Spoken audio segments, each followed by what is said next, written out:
City Hall was swinging to the sounds of Strauss today as the Hunter Orchestra performed for Lake Macquarie and Newcastle primary school students. The aim to introduce children to live orchestral music, and for 9-year-old Fiona Murray, the initiation turned practical.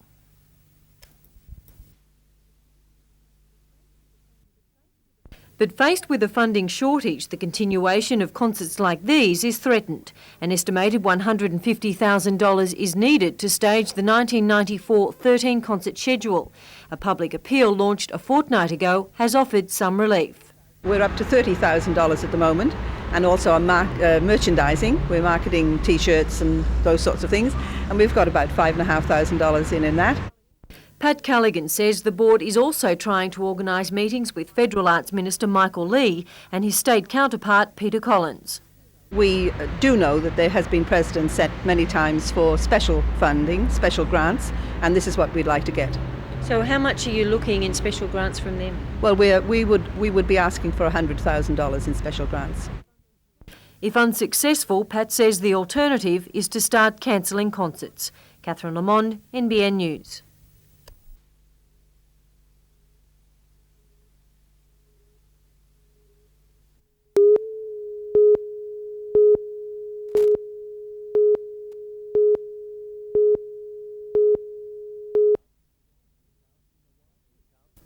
Newcastle in the white was expected to struggle against Eastern Districts, with 9 players out with representative commitments. But the team lifted to go into the break level with Eastern at 1 goal each. Newcastle came out in the second half determined to cause an upset. An Eastern infringement in front of the goalmouth produced the opportunity.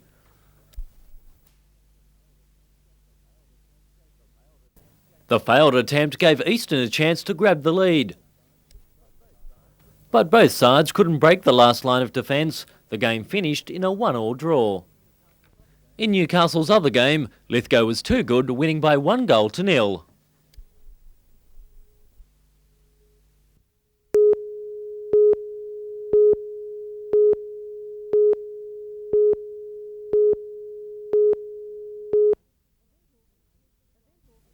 Event organisers described it as perfect race conditions, and spectators would hardly have argued. A light breeze and relatively calm waters saw competitors reach speeds of up to 240 kilometres an hour. Taree driver Alan Smith in Problem Child wasted no time getting off the mark in the 6-litre inboard race. However, Toronto's Tim Lyons, driving repeater, had his own ideas of featuring in the Leaders' Stakes. Ranked number 2 in his class in Australia, Lyons forged ahead in the first of the 4-lap race and never looked back. Racing in the Spectacular continues tomorrow.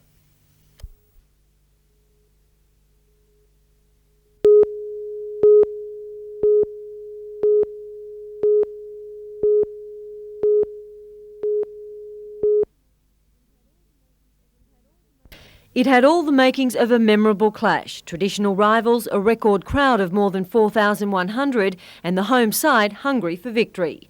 With a 7-3 win-loss record, the Sydney Kings started out strongly, going into the first quarter break ahead 29-27, forward Mario Donaldson causing a major share of the damage.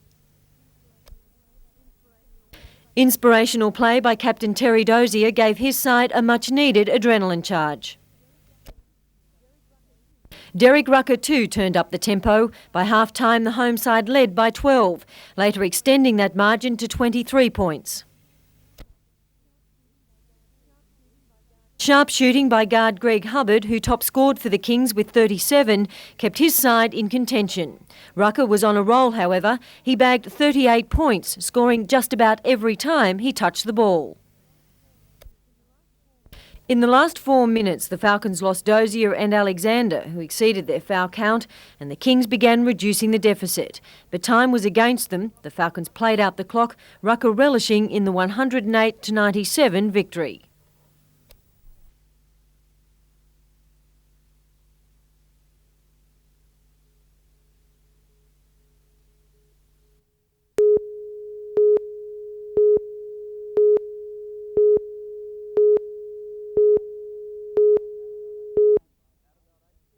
At about 8:30 last night, a man carrying an 18cm knife burst into the Caltex 7-Eleven on Main Road, Edgeworth, demanding money.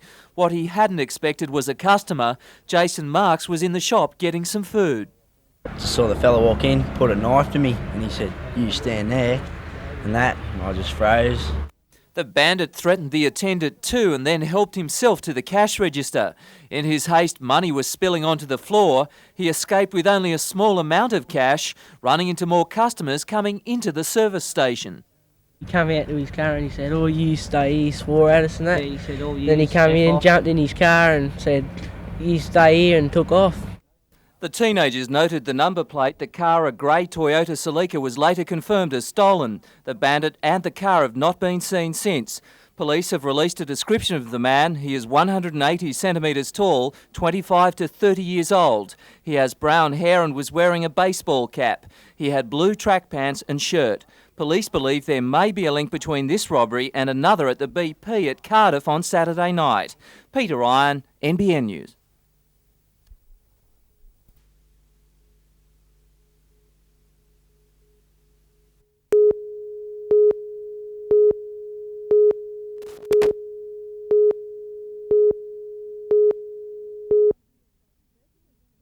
Residents of the state's two steel cities gained top marks in a survey by the Environment Protection Authority.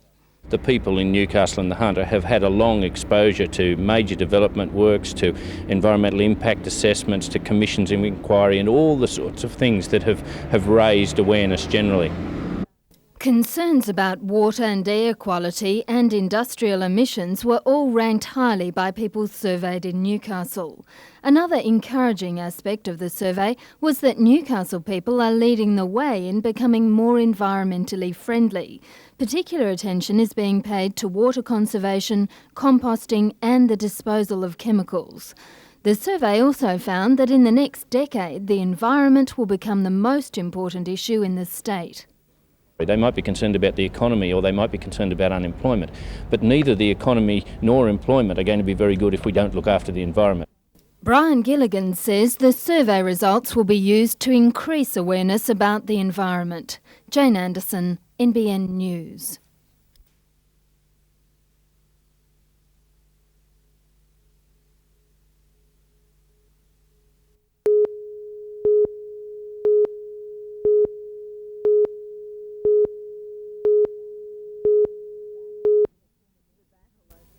The battle over the former nurses' home began when the university announced its 3-year lease would not be renewed at the end of the year. The university's Vice-Chancellor was concerned by fire safety hazards and a financial loss of more than $600,000 on refurbishing the building. The Hunter Area Health Service launched an investigation. We're waiting on reports and we're negotiating with the Newcastle City Council to see if we can come up with a suitable arrangement to improve the facility. In a desperate attempt to keep the building open, the Residents Association today called on interested parties to help form an action plan. Newcastle's Deputy Mayor, Councillor Frank Rigby, will spearhead the next move. He's proposed a political forum. For this to close down would be one of the biggest disasters our city's seen, taking those people away right where we want them. The university's Vice-Chancellor declined to attend today's forum. While Professor Mortley described the future of Irene Hall as predictable, he said he's waiting on the outcome of the safety audit before making a final decision. But the Area Health Service says even if the uni can't be convinced to change its mind, there may still be hope. There is another interested party who is likely to put forth a proposal to take up the lease, and we're open for discussion with that. Melinda Smith, NBN News.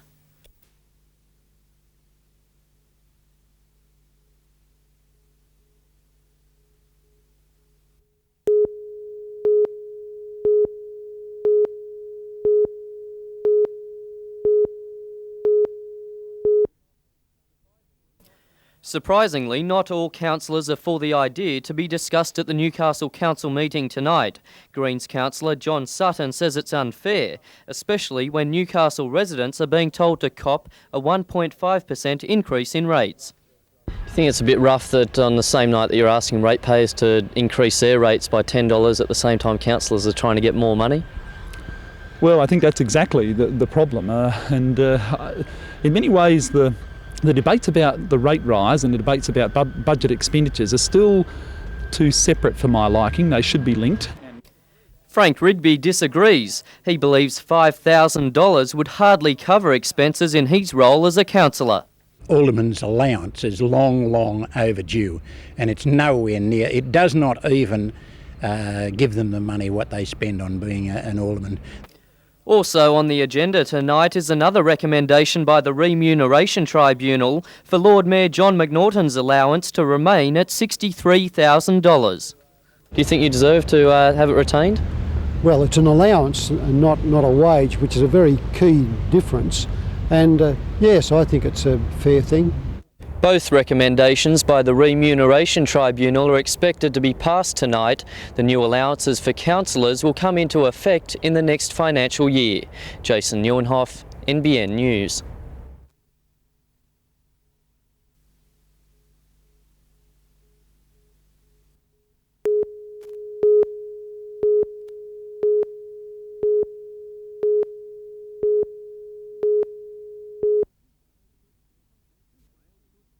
Two whales thought to be humpbacks paid a close-in call to surfers and fishermen along Newcastle beaches this morning. The whales are heading from their cold Southern Ocean feeding waters to mate in the warmer Queensland climate. The procession of whales now being seen in increasing number draws watchers to the coast each year. Another unannounced marine visitor, a turtle which became trapped in the inlet canal of Araring Power Station on Lake Macquarie, is being cared for temporarily by station staff. Turtles aren't rare in the lake and more is being learnt of their migration patterns. National Parks officers now believe the turtle population extends further south than previously thought. Turtles found in this area were often transported to Queensland for release. This one, however, will be released off Port Stephens tomorrow. It's the 6th power station staff have rescued from the canal in 3 years. We come down and retrieve them straight away by net. We keep them to tag them in conjunction with the National Parks licence, and then we release them to the ocean as soon as possible.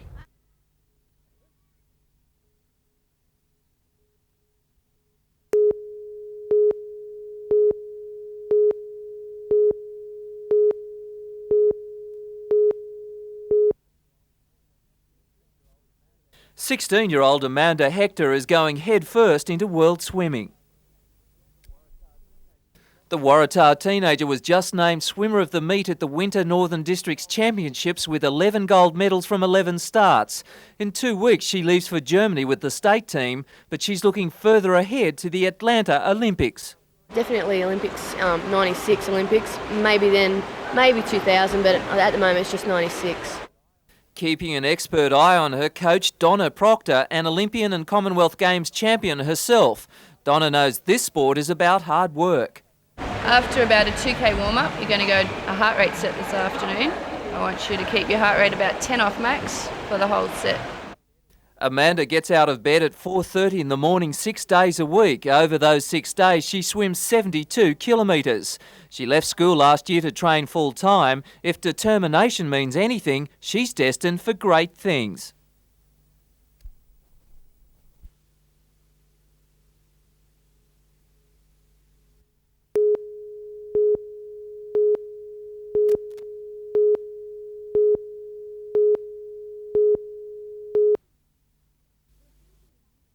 Graffiti in Newcastle has become such a serious problem that the City Council, police and the courts have joined forces to bring it under control. The idea is to have teenagers clean up their own and others' vandalism. Yesterday in Warramai Children's Court, the first 5 offenders were ordered to take part in a program which will see them join a council work crew which has a full-time job of cleaning walls and buildings of graffiti. The youths aged between 12 and 17 are, according to police, part of a gang called the Bulletproof Snipers. They've been charged with 27 counts of vandalism. I think it's got to the stage where the council, the police and the court officials, the magistrates, everyone says enough's enough, we've got to try and stop it. The teenagers' behaviour on the program will be monitored, and if there's no improvement or if they come before the court again, then Magistrate Warren Cook has warned in no uncertain terms that he'll lock them up. But even that sentence is much lighter than that given to youths in Singapore. 18-year-old American Michael Fay recently received 4 strokes of the cane, 4 months jail and a $3,000 fine for offences which some would regard as far less serious. Jodie McKay, NBN News.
Before dawn, the semi-trailer was approaching a bridge at Belford about 10 kilometres southeast of Singleton. The Queensland driver told police he was blinded by lights from an oncoming car, lost control of his rig and slammed into the bridge railing. The heavy vehicle tipped onto its side and slid for 100 metres, spilling its load of sorghum across the road.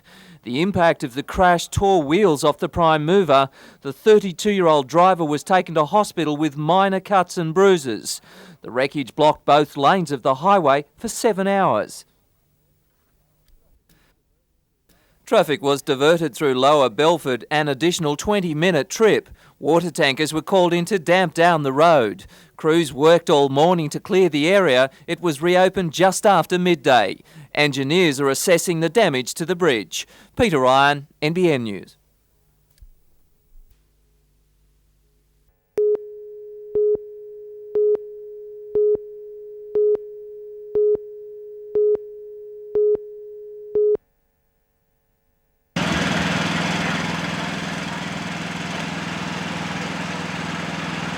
Well, the woman that was in there said that she was in the kitchen having a cup of tea and the smoke alarm went off, and she said she went out to the back to see what was going on, and she said the whole back room was ablaze, so she just grabbed the son and took off.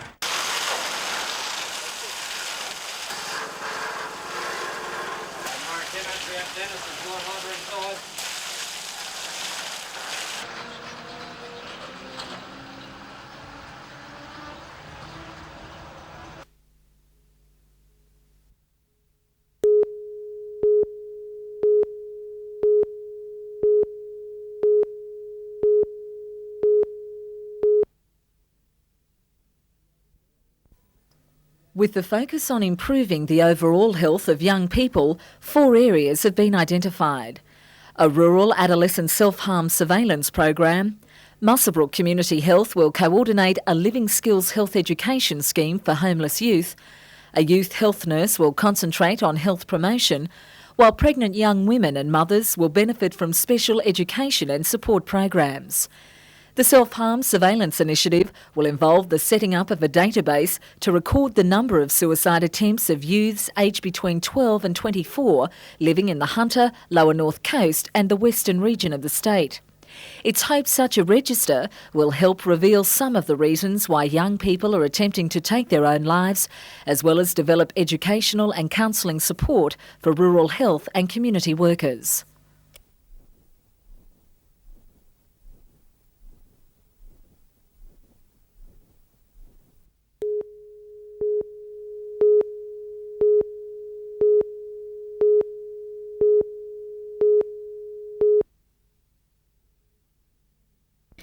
After continued parliamentary debate, Premier Fay announced the establishment of the Royal Commission into the police force on May the 13th. Justice James Wood will head the inquiry, which is expected to begin taking evidence soon. It will address several issues, among them the nature and extent of corruption in the force and the police promotion system. To ensure their colleagues are fully prepared should they be asked to front the inquiry, the State Police Association has elected a 7-member committee to assist the Royal Commission. We'll be seeing that the members get adequate and proper legal advice. We'll be monitoring the Commission. We'll be preparing reports for it, and we'll be assisting them, giving their evidence and being with them at the Commission. Pleased there is local representation on the committee, Sergeant Baker says there could be some turbulent times ahead for the association's 12,500 members. Well, our main concern is that there's going to be a lot of vexation and vindictive complaints against police who will probably be called upon at the Commission to answer those complaints, and we want to ensure that our members get a fair trial and are heard fairly. The Royal Commission is scheduled to report back in 2 years. However, Sergeant Baker believes things may not be that cut and dried. Can you see it going for a long time? Are we looking at proportions of the Fitzgerald inquiry? I would assume, and the executive are of the opinion, that it will go for longer than the 2-year term of our current executive. Catherine Lamond, NBN News.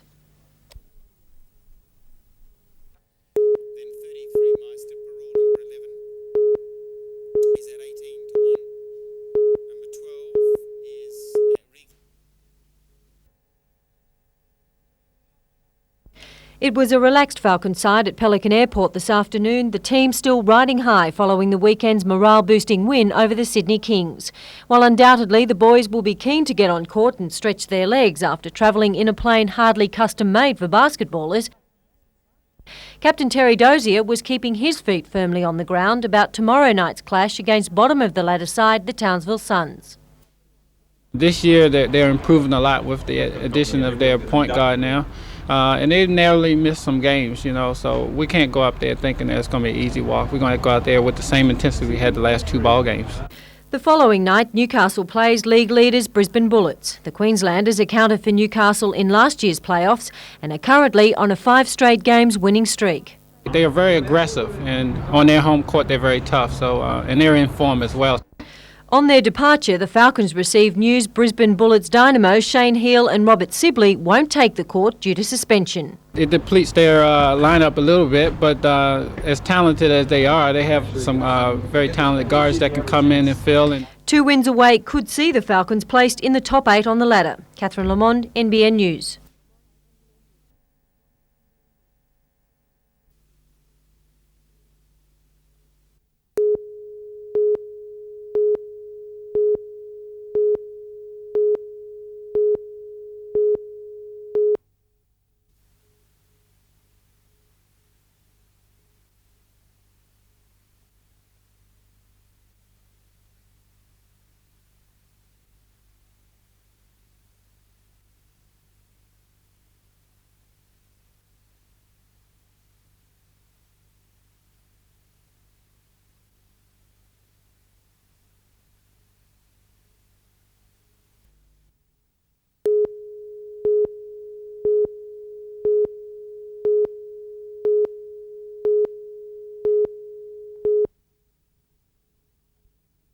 Facilities such as a new grandstand and lighting towers which help make the Breakers' home ground the best in the region and launch the team into the National Soccer League may also be the club's downfall.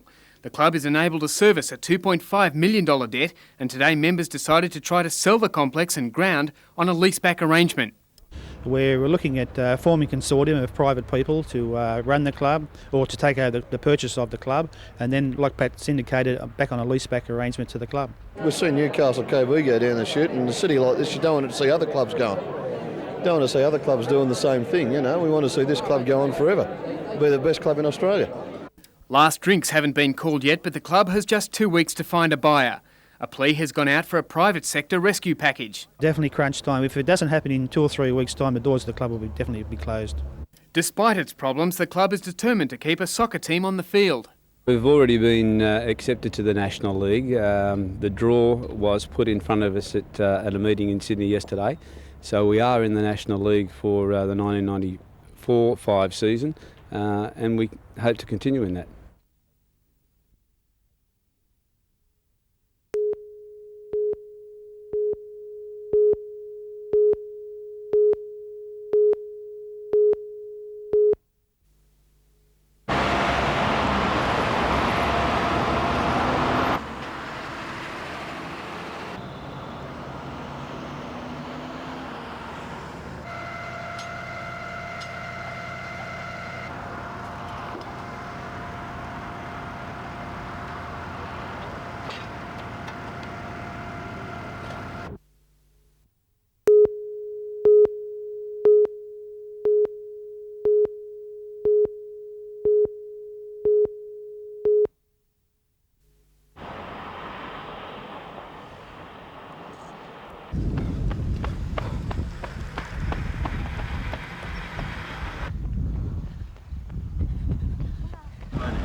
It's a MiG-21 jet bought straight from a Soviet flight line after the collapse of the Iron Curtain.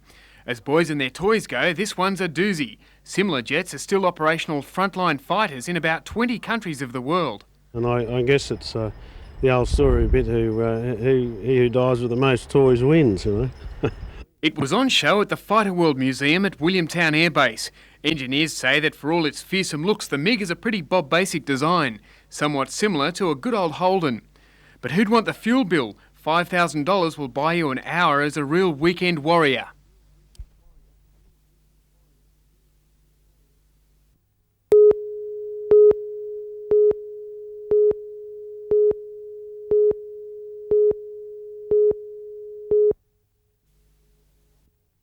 A car crash is a terrifying trauma for accident victims. To survive and then face a group of tow truck drivers competing for business can be tough, and in Newcastle it's becoming more common.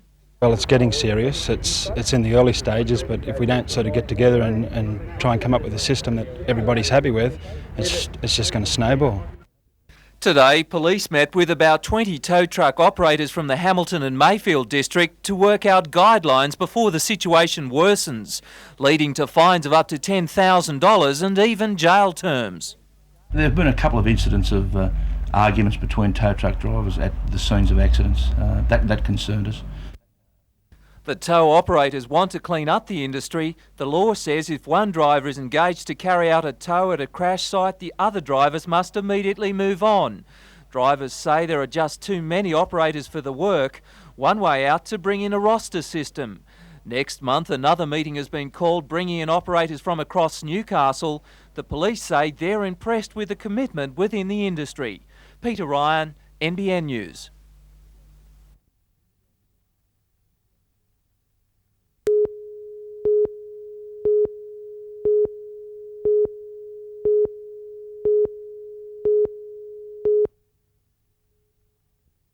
Staff at a fish wholesalers at Toronto near Newcastle were going over their stock today. Last night a thief broke into the building and then into the freezer. The owner made a check on the factory about midnight and realised someone had broken in. He thought nothing had been stolen, locked the freezer and then contacted police. 2 hours later he heard strange muffled noises from behind the freezer door. We were informed by the owner that he could hear knocking inside of a container type freezer. The alleged thief had been in the cooler, terrified for his life. He informed me that he'd been moving around in the freezer and moving the stock to keep his circulation going and to keep warm. So he was quite okay. That was our main concern, that he was okay. It's alleged the thief then stated, "You've got me cold." A 36-year-old Toronto man will appear in Wallsend Local Court next month, charged with break and enter with intent. Peter Ryan, NBN News.